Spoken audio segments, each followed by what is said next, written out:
선생님이 사오정한테 너는 네 꿈이 뭐냐 물었습니다. 그랬더니 이 사오정이 대답하는 말이 재벌 2세가 되는 것입니다. 그런데 우리 아버지가 노력을 안 해요 라고 말합니다. 너무 기가 막혀서 선생님이 사오정이 아버지한테 찾아가서 사오정이 한 얘기를 그대로 전했습니다. 그랬더니 사오정 아버지가 하는 얘기가 나도 재벌 아버지가 되는 것이 꿈인데 아들놈이 노력을 안 씁니다 라고 말하더랍니다. 다 부전자전이지요. 여러분들은 어떤 꿈을 가지고 계십니까? 꿈에 대한 꿈이 기독교 관용어 사전에 보면 꿈을 세 가지로 해석하고 있습니다. 그 하나는 우리가 잠을 자다가 생시에서 보는 것과 같은 것을 보는 것, 이걸 이제 우리가 자연적인 꿈이라고 하고, 또 하나는 우리의 어떤 간절한 바람이나 소망을 이제 꿈이라고들 합니다. 또 하나의 꿈이 있다면 하나님께서 특별한 계시로 우리에게 어떤 이상을 통해서 당신의 뜻을 보이시고 나타내시기 위해서 보여주는 이런 그 환상과 같은 이런 꿈이 또한 이제 이것을 또 성경은 꿈이라고 이렇게 표현하고 있습니다. 근데 성경에 보면 이 꿈에 대해서 긍정적인 표현도 있고 부정적인 이제 기록도 있습니다. 긍정적인 경우는 하나님께서 이제 오늘 요셉에게 준 꿈, 또는 야곱이 피난 갈 때 베델에서 꾸었던 꿈 등 이런 꿈을 통해서 낙심한 자에게 위로와 소망을 주시고 당신의 뜻을 계시하시는 이런 방편으로 하나님께서 성도들에게 꿈을 주시는 것입니다. 그런가 하면 부정적인 내용도 많이 있습니다. 신명기 13장에 보면 꿈이나 이상을 통해 신의 영감을 받고 장래일을 말하는 자들을 이제 꿈꾸는 자라고 표현하고 있는데, 성경에서 주로 꿈을 통해 하나님 계시를 받았다고 주장하는 거짓 선지자들을 거듭 경계하고 있는 모습이 많이 나옵니다. 성경에 꿈꾸는 자란 때로 꿈을 잘 꾸는 자나 믿을 수 없는 자를 가르치는 별칭으로 쓰인 경우가 있고, 또 드러누워서 공사하는 게으른 자를 지칭하는 표현도 있습니다. 유다서 1장 8절에 보면 그러한데 꿈꾸는 이 사람들도 그와 같이 육체를 더럽히며 권위를 업신여기며 영광을 회방하는도다 라고 해서 어떤 종교적인 그 황홀경, 엑스타시에 빠져 쓰이는 이런 어떤 영지주의자들을 이렇게 꿈꾸는 자라고 이렇게 이제 성경 기록한 걸 보면 이건 분명히 부정적인 성경의 꿈꾸는 꿈에 대한 표현인 것입니다. 그렇지만 성경 또 많은 곳에 실제로 하나님은 당신의 뜻을 계시하기 위해서 이제 꿈을 이용하셨고 꿈을 통해서 당신의 뜻을 펼치기도 하셨습니다. 또 요엘서 2장 8절에 보면 그 후에 내가 내 영을 만민에게 부어주리니 너희 자녀들이 장래에 일을 말할 것이며 너희 늙은이는 꿈을 꾸며 너희 젊은이는 이상을 볼 것이라 해서 하나님께 성령의 은사로 하나님께서 이제 너희 젊은이든 자녀들은 장래일을 말하고 늙은이들은 꿈을 꾸고 젊은이들은 이상을 볼 것이라며 하나님이 주시는 은사 가운데 이렇게 하나님의 성령 은사로 이런 꿈도 주신다고 이렇게 성경은 말씀하고 있습니다. 미국에서는 2월 22일이 국경일인데 이날은 미국의 국부라고 일컫는 조지 워싱턴이 태어난 날입니다. 그리고 또 다른 하나의 인물이 태어난 날을 국경일로 삼고 있는데 그것이 1월 15일입니다. 1월 15일은 그 유명한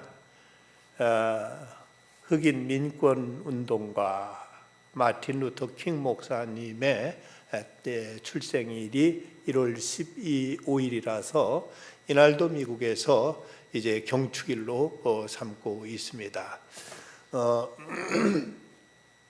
마틴 루터 킹 목사님이 1963년 8월 27일 그가 죽기 전날 밤 워싱턴 대행진을 벌이면서 그 현장에 25만 명이 운집한 그 군중들에게 이런 그 유명한 그 연설을 했습니다.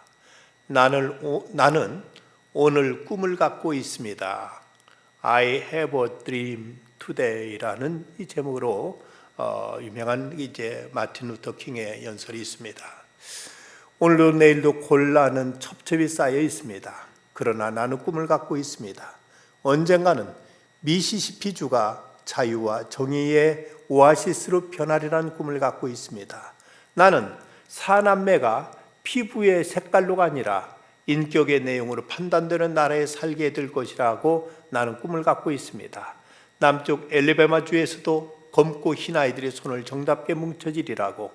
이 꿈만 버리지 않는다면 우리는 절망의 동산에서 희망의 반석을 캐낼 수가 있을 것입니다. 이 꿈만 놓치지 않는다면 미국 내 가득 차 있는 불협화음을 형제의 아름다운 심포니로 변화시킬 수가 있을 것입니다. 그 당시로서는 상상할 수 없었습니다. 당시는 흑인과 백인이 같은 버스에 같은 옆자리에도 앉지 못했습니다. 아주 흑인을 사람 취급하지 않던 이때 마틴 루터 킹은 흑인과 백인이 피부색에 의해서 아니라 그 사람의 인격과 그 사람이 가지고 있는 이상에서 판단되고 평가되는 이런 날이 올 것이라고, 이것이 자기가 가진 꿈이라고 하는 그 I have a dream이라는 그 유명한 연설을 했습니다. 그의 꿈은 드디어 이루어졌죠. 물론 지금도 완벽하게 이제 성취되었다고 말할 수는 없지만, 그러나 미국 역사에 흑인이 대통령이 됐다는 한 가지 사실만도 당시로 보면 전혀 그야말로 상상할 수 없었던 이런 엄청난 일이 일어난 걸 보면 우리가 꿈을 갖는다는 건 대단히 중요하고, 그 꿈을 어떻게 이룰 것이냐 하는 이 과제를 우리는 생각해야 됩니다. 오늘 성경에 바로 꿈의 인물 요셉을 우리는 발견하게 여기서 찾아보게 됩니다.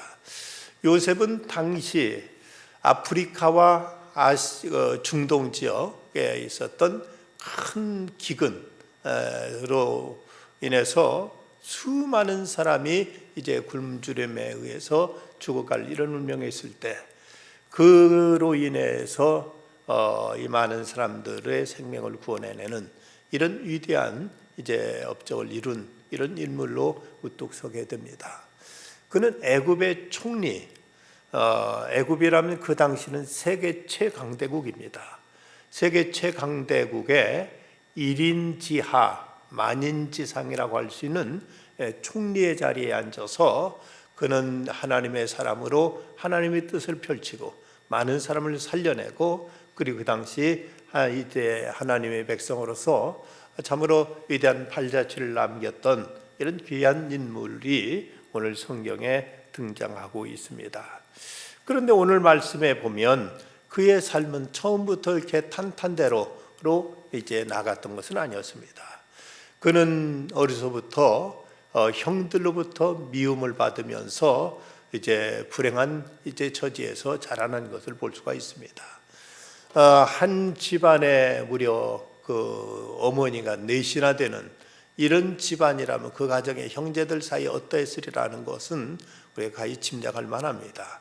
그런데 요셉은 자기 동생 베냐민이 태어나면서 그 어머니 라헬을 이제 여의고 말았습니다. 그래서 다른 형제들은 모두 다 어머니가 있는데 이 요셉은 어머니도 없이 이렇게 자라난 걸 보면 그는 결코 그가 행복하거나 어렸을 때 생활이 그저 편안한 것만은 아니었다는 것을 우리가 여실히 분명히 이제 직시할 수 있습니다. 그런데 요셉이 특별히 형들로부터 미움받게 된 이유가 몇 가지가 있습니다. 그 첫 번째는 그 형들의 잘못을 아버지한테 고자질한 것입니다.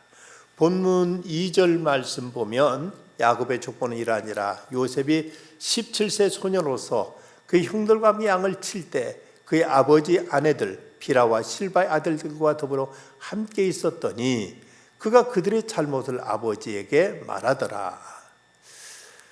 누구든지 자기 잘못을 이제 어른한테 부모한테 고자질하면 그거 좋아할 사람 아무도 없을 겁니다.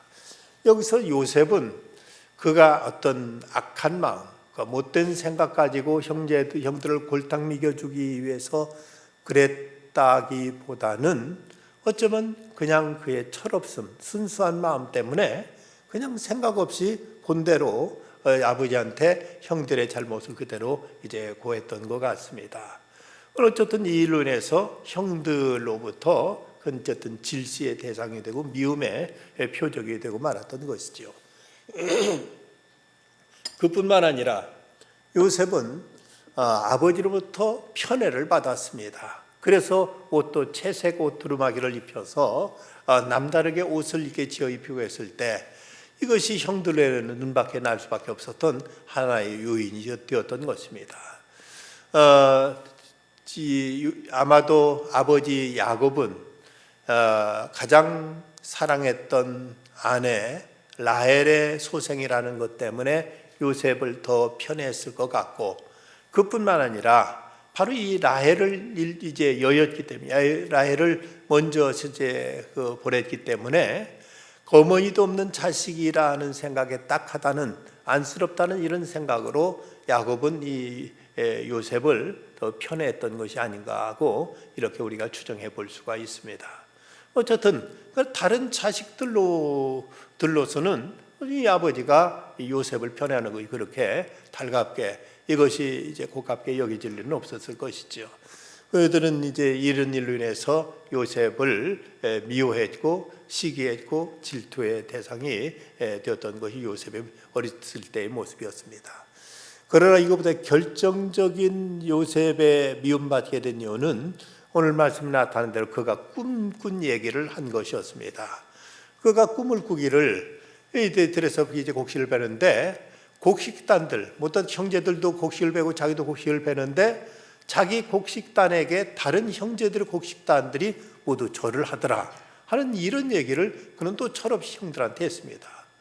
이러니까 형제들은 모두 다 그에 대해서 눈독을 들이고 이제 너희는 두고 보자 하고 하는 판인데, 그 다음에 또 한 번 꿈을 꿨는데 이번에는 해와 달과 11개의 별이 자기 별에게 자기는 절하더라 하는 또 이런 얘기를 합니다. 이러니 여기서 해와 달이라면 아버지와 어머니를 상징한다고 볼 수 있고, 11별이라면 다른 형제들을 의미한다고 말할 수 있을 텐데, 심지어 부모까지 이 요셉한테 절하게 된다 하는 이런 꿈을 이제 얘기했으니 그 누군들 이 꿈 얘기를 듣고 형제들이 이것을 좋아할 리는 아무도 없었을 것입니다. 그러나 아버지는 그것을 마음에 두었다고 성경에 기록하고 있습니다. 이런 과정을 보면 요셉이 충분히 형제들로부터 어떤 미움의 표적이 될 만한 이유가 있었고, 또 그런 상황에서 자랐기 때문에 요셉이 결코 이제 어렸을 때 그의 모습이 결코 편하지 않았다는 것을 알게 됩니다. 그런데 이렇게 미움을 받고 이런 여러 가지 불리한 조건 속에서, 여건 속에 자랐는데, 그러나 결과에 보면 이런 것까지도 요셉의 꿈이 성취되는데 모든 게 다 합력해서 한 작용을 했던 것을 우리가 여기서 볼 수 있습니다. 이런 일이 없었더라면 요셉이 과연 애굽에 갈 수 있었겠는가?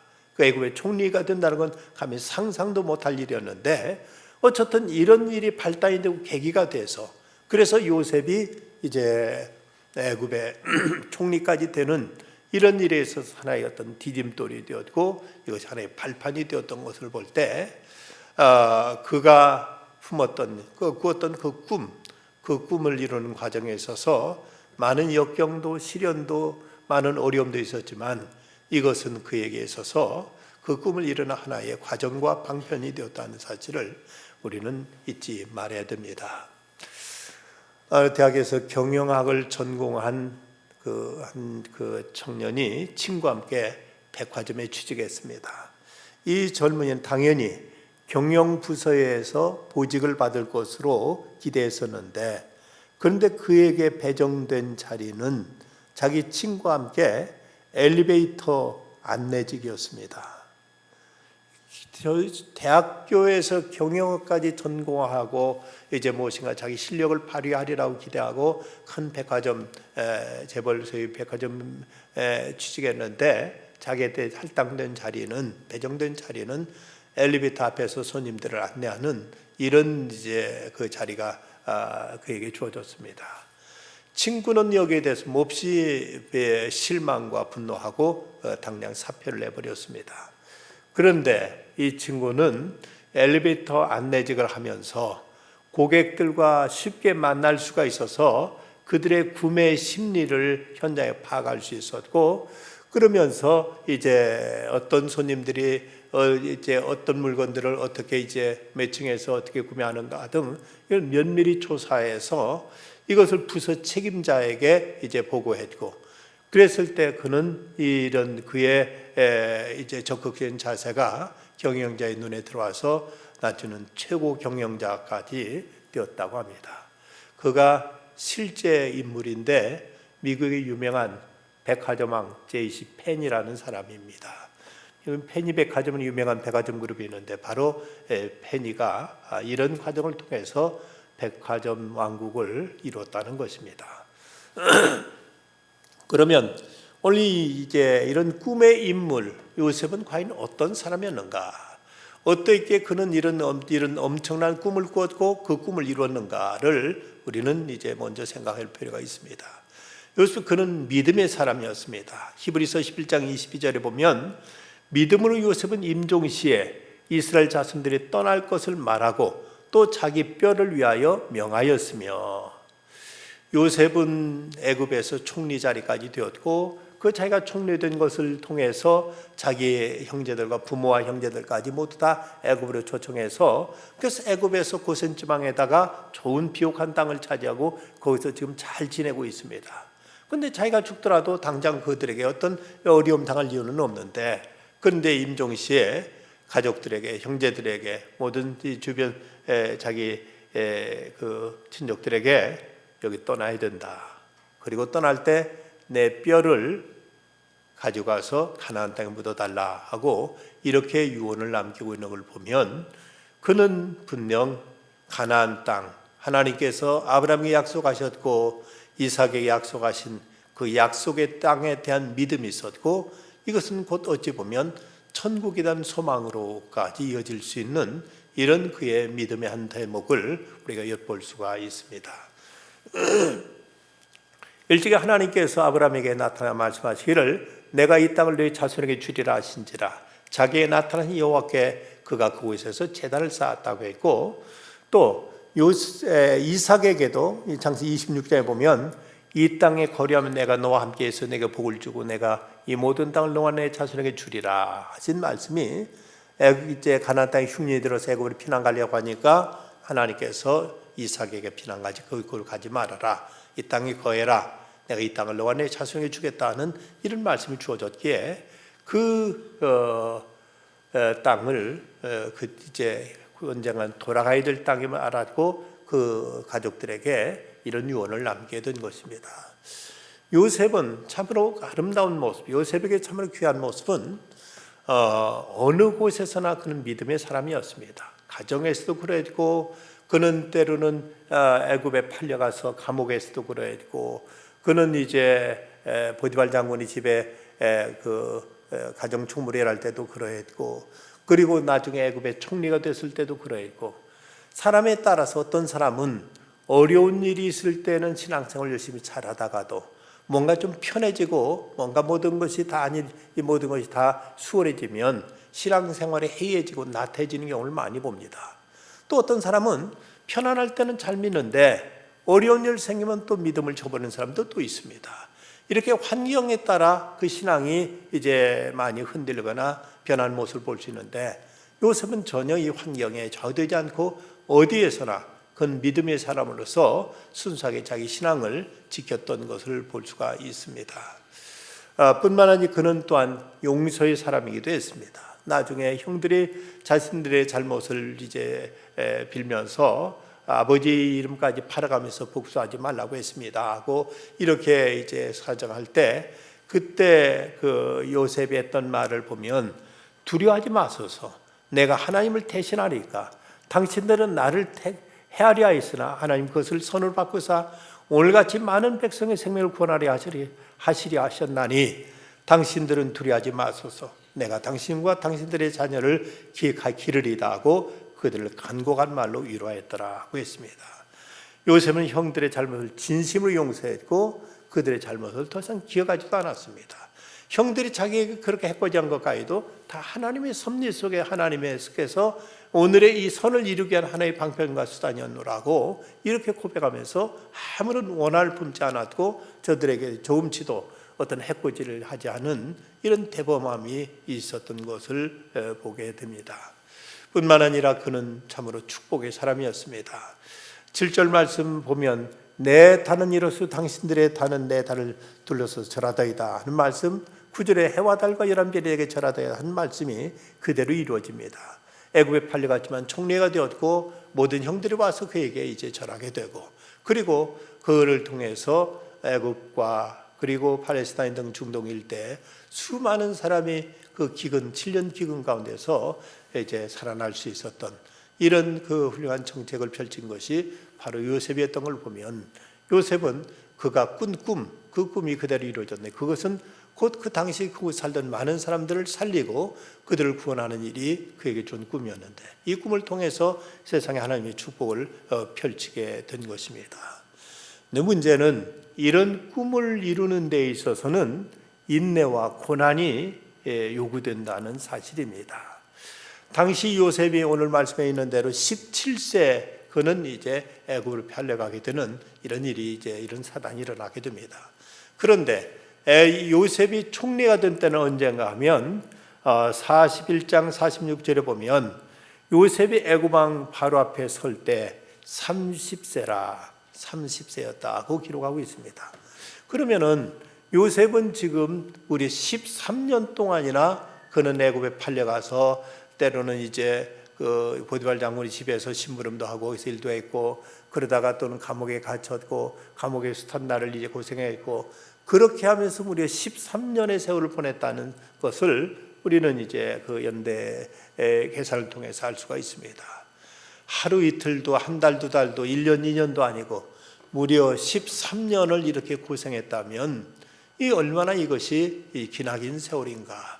10년이면 강산도 변한다고 했는데 13년 동안이나 이렇게 감옥살이하고 억울한 누명을 쓰고 종으로 팔려가고 감옥살이하고 이런 온갖 많은 고생과 희생이 요구되고서야, 그리고 나서야 그는 애굽의 총리가 되었다면, 바로 어떤 그 꿈을 이루는 그 과정에 있어서는 이런 희생과 인내가 요구되어진다는 것입니다. 모든 경우 다 그렇듯이 꿈을 이룬 데는 고난과 인내가 요구되기 마련입니다. 세상에 그 어떤 좋은 일도 고난과 희생 없이 쉽게 편안하게만 찾아오는 경우는 없습니다. 어떤 학자가 되기 위해서는 수많은 시간들을 책상에 앉아서 책과 씨름해야 되고, 놀고 싶은 것 참아야 되고, 사람 만나고 싶은 것도 우리는 절제해야 되고, 많은 날들을 이제 밤새워가면서 책과 씨름해야만, 그래야만 이제 학문적인 업적을 이룰 수 있는 것입니다. 어떤 경제인이 되기 위해서는 아끼고 전략하고 다른 사람이 놀 때 놀지 않고 열심히 부단히 노력하고 많은 걸 궁리해서 어떤 새로운 사업을 통해서 어떤 경제인으로서 우뚝 그 능력을 발휘해야 될 것입니다. 어떤 명성을 얻기 위해서도 자기 양심을 지키고 다른 사람 앞에 희생해야 다른 사람들에게 모범을 보일 때 사람들로부터 인정을 받게 되고 칭찬과 명예를 얻게 되는 것이지, 자기 욕심 다 차리고 자기 뒷속 다 챙기면서 그러면 사람으로부터 명예를 얻는다는 것은, 이것은 이제 이루어질 수 없는 이것은 공연불이 되고 말 것입니다. 근데 많은 사람들이 그 꿈과 비전을 가지고 있으면서도 이걸 이루지 못하는 이유가 있다면 그 꿈에 합당한 노력과 희생을 기울이려 하지 않기 때문입니다. 희생 없는 열매는 있을 수가 없습니다. 뭔가 그 일을 위한 어떤 합당한 응분의 어떤 대가를 지불해야 되는데, 그것을 하지 않을 때 거기서 아무런 어떤 선한 결실을 얻지 못하게 되는 것이죠. 폴란드의 민화 가운데 바보들의 이야기가 전해지고 있습니다.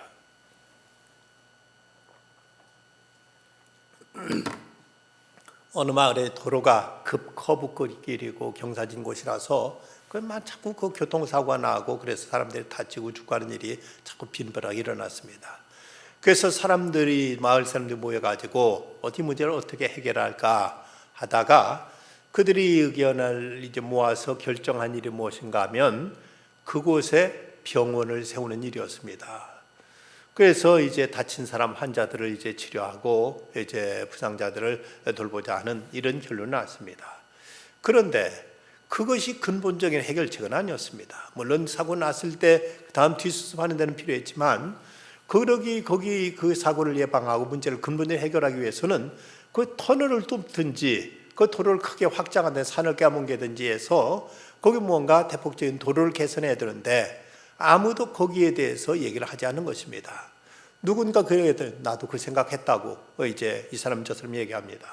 그런데 왜 그 길을 제시하지 않았느냐고 하니까 그러기 위해서는 많은 비용과 노력과 수고가 이제 뒤따르면 되는데 누구도 그걸 부담하기를 원치 않았고 그 일을 나서려고는 하지 않았던 것입니다. 그저 사고는 거듭날 수밖에 없었고 사고 나면 다친 사람, 죽은 사람들 그 뒤처리하기 위해 병원이나 세우겠다는 이것은 대단히 이제 안일한 소극적인 이런 처방에 지나지 않았습니다. 이처럼 사람들이 어떤 문제를 해결하기 위해서 거기에 합당한 어떤 희생과 대가가 요구되는데 근데 그것을 이제 치르지 않게 되면 그 원하는 바 그 꿈과 소망은 이루어질 수가 없습니다. 제시 오웬스라는 소년이 있었습니다. 오늘 찰리 패독이라는 유명한 육상 선수가 학교를 방문해서 강연을 했는데 강연 중에 이 제시 오웬스를 향해서 너는 어떤 사람이 되기를 원하느냐 물었습니다. 그런데 이 제시는 패독을 바라보면서 아저씨같이 유명한 육상 선수가 되겠습니다 라고 대답했습니다. 그런데 패독은 제시에게 이런 말을 해주었습니다. 꿈을 가지는 그것만으로 이 꿈을 이룰 수는 없단다. 꿈을 이루기 위해서는 반드시 사다리를 놓아야 된다. 그 사다리는 4개의 사다리인데 첫 번째 계단은 인내고 두 번째는 헌신이고 세 번째는 훈련이고 네 번째 계단은 기도란다. 이것들을 모두 지킬 때만 내 꿈은 이루어질 수 있는 것이란다. 이 말을 듣고 제시 오웬스는 이 말을 마음에 새기고 이제 결국 포기하지 않는 인내의 계단을 시작해서 차근차근 그 사다리를 타고 올라가기 시작했습니다. 그 결과 이 제시 오웬스는 올림픽에서 4개의 금메달을 목에 건 사내는 가장 빠른 사람으로 이렇게 이제 우뚝 설 수가 있었습니다. 그렇다면 우리에게도 꿈이 있다면 이 꿈을 위해서 내가 무엇을 할 것인가를 우리는 생각해야 됩니다. 그리고 내가 품고 있는 그 꿈이 이것이 하나님의 뜻에 부합되는가? 영원히 후회하지 않을 꿈인가? 이것이 진정 내 인생을 걸만한 참된 꿈인가를 우리는 깊이 성찰해야만 됩니다. 나름대로 어떤 꿈을 품고 노력해서 꿈을 이루긴 했는데 내가 이걸 위해서 지금까지 살아왔는가 싶은 정도라면 아예 이런 꿈은 우리가 일찍 단념하고 영원히 후회하지 않을, 영원히 우리가 이제 뉘우치지 않을 이럴 꿈을 우리는 이제 품어야 되는 것입니다.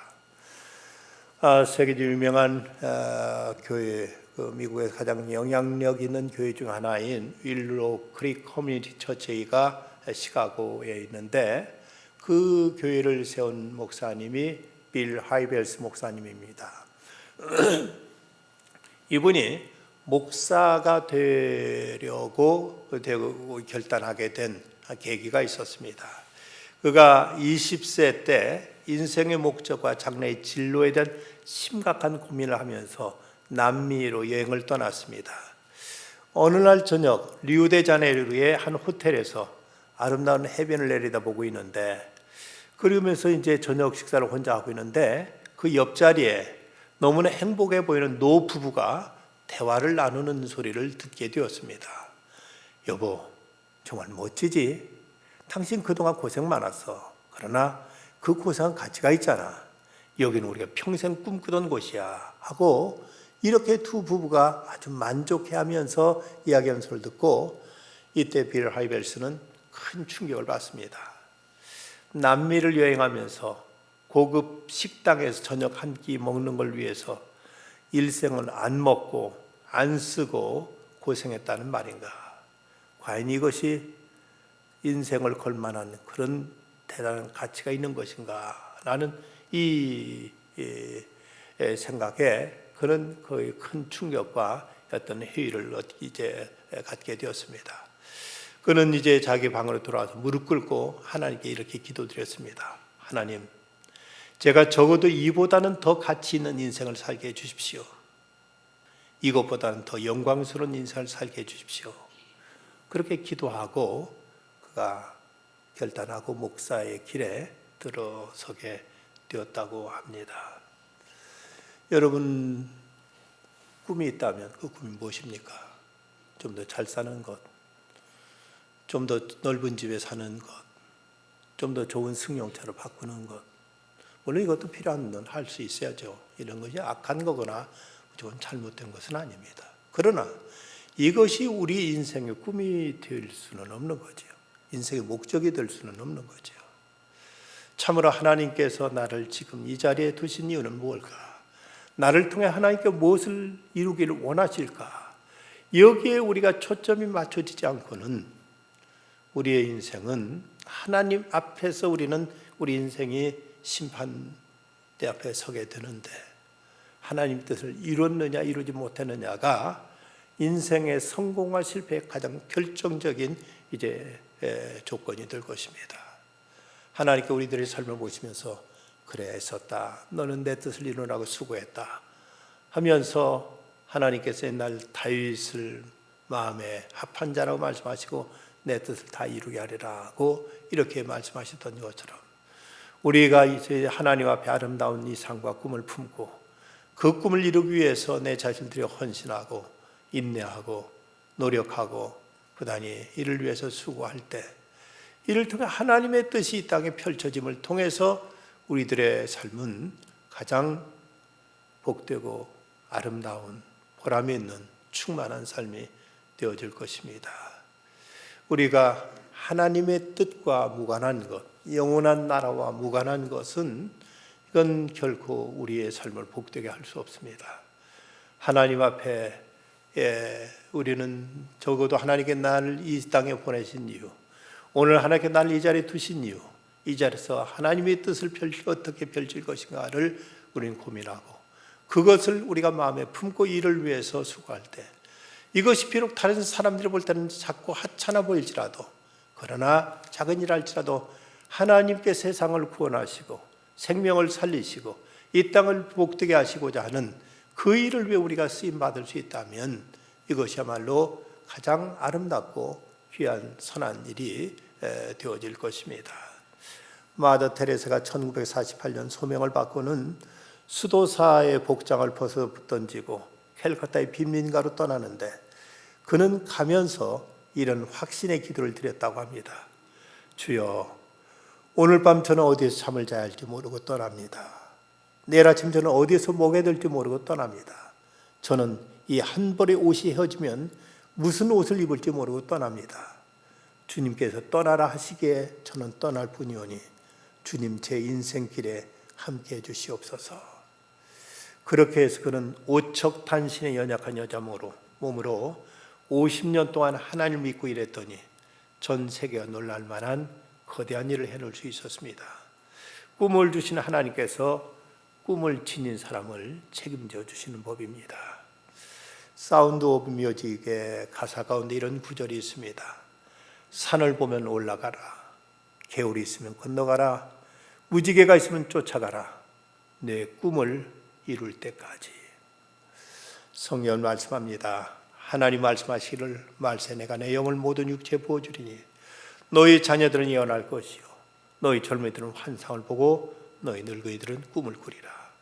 하나님께서 주시는 그 꿈, 이걸 내 인생의 소원으로, 내 인생의 목적으로 내가 이루어야 될 최대의 과부로 삼고 이를 위해서 때로는 수고도 희생도 마다하지 않고 애쓰고 노력할 때, 때로 형들로부터 미움받아서 외국을 팔려가는 이런 고난도 겪었지만 이 모든 과정을 통해서 끝내 그 당시 수많은 사람들을 살려내는 위대한 하나님의 축복의 도구가 되었던 것처럼 우리 또한 이 시대 속에 하나님 뜻을 이루는 하나님의 사람으로서 하나님 역사를 이루고 하나님께 영광 돌리는 중에 주님께로부터 잘하였도다 착하고 충성된 종아, 내가 작은 일에 충성했으면 내가 더 큰 것으로 내게 맡기리니 내가 내 주인의 즐거움에 참여하리라 하는 주님의 칭찬과 인정과 상급과 축복을 받아 누릴 수 있는 모든 성도들이 다 되시기를 주의 이름으로 축원합니다. 기도하시겠습니다. 걸어가신 아버지 하나님, 요셉은 그의 마음에 품었던 그 꿈을 이루는 과정에 숱한 고난도 고비도 역경도 있었지만 그 꿈을 한시도 놓지 않고 그 꿈을 품고 살았을 때 끝내 많은 백성들을 살리는 하나님 뜻을 이루는 하나님의 축복의 통로가 되었습니다. 하나님, 오늘 저희들에게는 어떤 꿈을 품어야 되고 어떤 꿈을 위해서 살아야 될지를 바로 알게 하여 주시고 그 꿈에 합당한 삶을 살아가는 저희들 되게 하여 주시옵소서. 어찌하든지 하나님의 성호를 영화롭게 해드리기를 원하며 한 생명을 구원하고 살려낼 수 있기를 원하며 이 땅에 하나님의 교회를 더 아름답게 든든히 세우는 일을 위해서 쓰임받고 싶습니다. 이를 위해 저희들이 헌신하며 충성하는 중에 주께로부터 모두 다 잘했다 칭찬받게 하여 주시고 인정받게 하여 주시옵시고 하나님께서 알아주시는 삶이 되도록 저희를 붙잡아 주시고 인도하여 주시옵소서. 예수님의 이름으로 기도드리옵나이다. 아멘.